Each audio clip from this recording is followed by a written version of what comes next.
الحمد للہ نحمده ونصلي على رسوله الكريم وعلى آله وأصحابه ومن تبعهم بإحسان إلى يوم الدين اما بعد۔ نفل نمازوں سے متعلق آج کا ہمارا 30واں درس ہے۔ پچھلے درس میں حدیث رسول کی روشنی میں 3 عقیدے کا ذکر کیا گیا تھا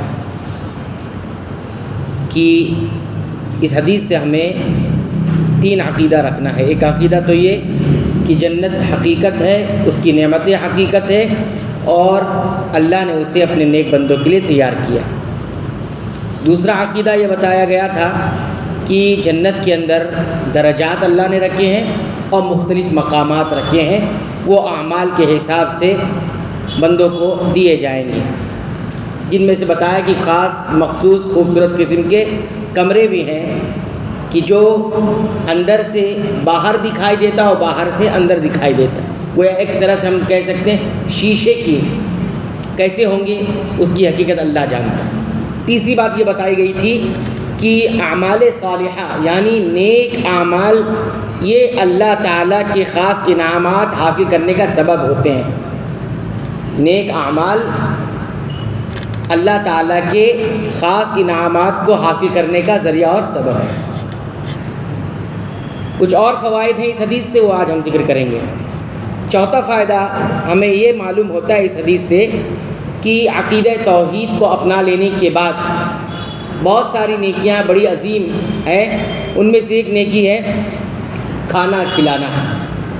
کھانا کھلانا اگر انسان اللہ کے لیے رکھے تو یہ ایک عظیم عبادت ہے، یہ ایک عظیم عبادت، بڑی عبادت ہے۔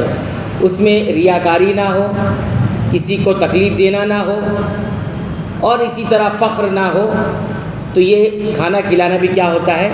ایک عظیم عبادت ہے۔ خاص طور پر اگر غریبوں کو کھلایا جائے، بھوکوں کو کھلایا جائے، مسکینوں کو کھلایا جائے یا دیگر ضرورت مندوں کو کھلایا جائے تب تو یہ نیکی اور بھی عظیم ہو جایا کرتی ہے۔ اور علماء نے کہا کہ جو حدیث میں اطعام الطعام ہے، کھانا کھلانے کی بات کی گئی ہے، صرف کھانا کھلانا اصل مقصود نہیں ہے، یہ اصل میں کنایا ہے، اشارہ ہے کس بات کا؟ انسان خرچ کرے۔ کیا کرے؟ خرچ کرنے کا کنایا کس بات سے ہوتا ہے؟ کھانا کھلاؤ۔ معنی اس کا یہ ہے کہ اپنے مال کو خرچ کرو۔ ایسا ضرور نہیں کہ جس کی جیسی ضرورت ہو ویسے حساب سے آپ اس کی ضرورت کو پوری کریں۔ اگر کسی کو واقعی کھانے کی ضرورت ہے اس کو کھانا کھلائیں، کسی کو پیسوں کی ضرورت ہے تو پیسوں سے اس کی مدد کریں، کوئی اور چیز کی ضرورت ہو۔ اصل میں یہ اشارہ ہے، کھانا کھلانے کا مطلب خرچ کرو، صدقہ کرو، یہ مطلب ہے۔ 5ویں بات یہ معلوم ہوتی ہے نیکیوں میں ایک عظیم نیکی کیا ہے جو انسان کے اپنے اخلاق سے تعلق رکھتی، وہ ہے نرم گفتاری، الانۃ الکلام۔ معنی کیا ہے؟ نرمی سے بات کرنا، نرم لہجے میں بات کرنا، سختی سے بات نہیں کرنا۔ شریعت میں اگر کوئی نرم لہجے میں بات کرتا ہے، نرم انداز سے بات کرتا ہے تو یہ باعث اجر ہو جاتا ہے۔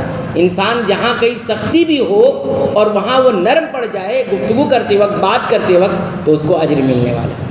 اور علماء یہ کہتے ہیں کہ الانۃ الکلام سے مراد نبی کریم صلی اللہ علیہ وسلم کی یہ ہے کہ اچھا اخلاق پیش کرے، اچھے اخلاق کی طرف اشارہ ہے، کیونکہ انسان کے اخلاق اچھے ہوتے ہیں تو سب سے پہلے کس چیز پر اس کا اثر آتا ہے؟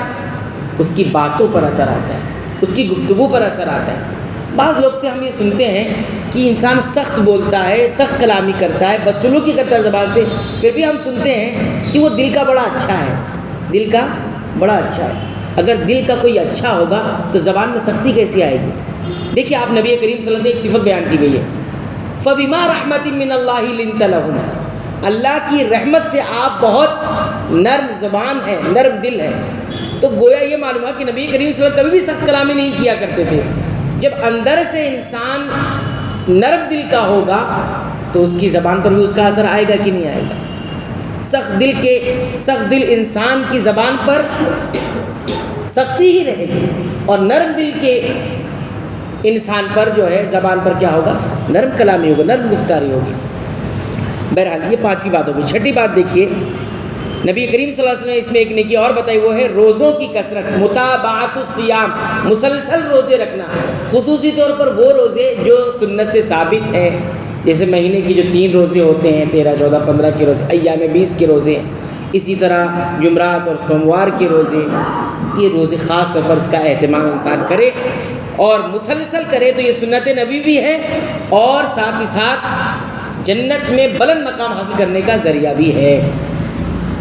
اسی طرح 7ویں بات جو معلوم ہوتی ہے وہ اللہ کے نبی صلی اللہ علیہ وسلم نے ذکر کی، وہ ہے سلام کو عام کرنا۔ سلام کو عام کرنا، افشاء السلام، یہ کس لیے ہے؟ معاشرتی تعلق انسان کا ایک دوسرے سے ہے، کسی کو کسی سے ضرورت ہے اس لیے تعلق بنا ہوا ہے، کاروباری تعلقات ہے، رشتہ داری والے تعلقات ہے، نسبی رشتہ ہے، یہ سارے تعلقات جڑے ہوئے ہیں ضرورت کے تحت۔ اس میں جب سلام کو عام کر دیا جائے گا تو یہ تعلقات کیا ہو جائیں گے؟ مضبوط ہو جائیں گے۔ اور علماء یہ کہتے ہیں سلام کرنے سے انسان کے دل جڑ جاتے ہیں، اور آپ دیکھیے جب دل نہیں جڑے ہوتے ہیں تو سب سے پہلے کس پر اثر پڑتا ہے؟ سلام پر اثر پڑتا ہے۔ انسان سلام بند کر دیتا ہے، کیوں؟ دل میں اب خلش آ گئی ہے، دل میں اب بگاڑ اور دراڑ پیدا ہو گئی ہے، تو سب سے پہلے سلام بند ہو جاتا ہے، اور سلام کرنے سے کیا ہوگا؟ دل مل جائیں گے۔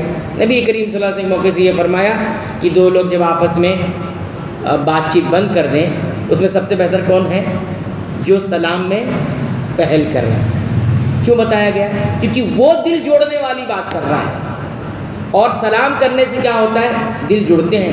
ایسے بہت سارے واقعات ہمارے سامنے ہیں کہ سلام کرنے سے جو ہے انسان کو بڑے فوائد بھی حاصل ہوتے ہیں۔ کسی سے اگر آپ کو نفرت ہے یا آپ سے وہ نفرت کرتا ہے شرعی بنیادوں پر اور شرعی تعلق آپ کا اس کا ہے، تو ایسی صورت میں آپ اگر اپنی نفرت کو ختم کرنا چاہتے ہیں تو سلام شروع کر دیں، یا اس کی نفرت کو ختم کرنا چاہتے ہو تو آپ سلام شروع کر دیں۔ علماء نے ایک بات اور ذکر کی ہے کہ اگر کسی کے تعلق سے دل میں کچھ بات ہے تو وہ نماز میں جب آئے تو اس کے بازو کھڑا ہو جائے، صف میں اس کے بغل میں جا کے کھڑا ہو جائے، صف اور پیر سے پیر ملا کر کھڑے ہو، کیونکہ پیر سے پیر ملانے کا فائدہ نبی کریم صلی اللہ علیہ وسلم کیا فرمایا کہ پیر سے پیر ملانے سے دل جڑتے ہیں، اور پیر سے پیر نہیں ملاتا ہے تو اللہ کی طرف سے اختلاف پیدا ہوتا ہے، چہروں کا بھی اختلاف ہو سکتا ہے اور دل کا بھی اختلاف، دونوں کی بات کہی گئی ہے کہ اللہ تمہارے دلوں کو پھیر دے گا حقیقی طور پر، تمہارے چہروں کو پھیر دے گا حقیقی طور پر، یا تمہارے درمیان کیا ہوگا؟ ہمیشہ رنجش رہے گی، دراڑ رہے گا، تم ایک دوسرے سے مل نہیں پاؤ گے، گھل مل کے نہیں رہ پاؤ گے۔ تو بہرحال یہ جو 7ویں بات ہے سلام کو عام کرنا چاہیے، اس سے معاشرتی تعلقات کی بنیاد پڑتی ہے اور دلوں میں محبت بھی پیدا ہوتی ہے۔ 8ویں اور آخری بات آج کے درس کی وہ یہ ہے رات کا قیام، جیسے کہ ہمارا درس جاری ہے کہ رات کا قیام بھی نبی کریم صلی اللہ علیہ وسلم نے فرمایا کہ یہ بھی ایک خصوصی انعام حاصل کرنے کا ذریعہ ہے، اور خاص طور پر جب کہ لوگ سو رہے ہیں، لوگ غافل ہو گئے ہیں، اور آپ ایسی صورت میں اٹھ کر قیام کرتے ہیں تو ایسی صورت میں بھی یہ بہت بڑی سعادت کی بات ہے۔ اللہ تعالیٰ سے دعا ہے رب العالمین ان تمام نیکیوں کو ہمیں اپنانے کی توفیق عطا فرما۔ اے اللہ تو ہماری مغفرت فرما دے، ہمارے والدین کی مغفرت فرما دے، تمام مسلمانوں، مومنوں، اہل توحید کی مغفرت فرما دے، آمین۔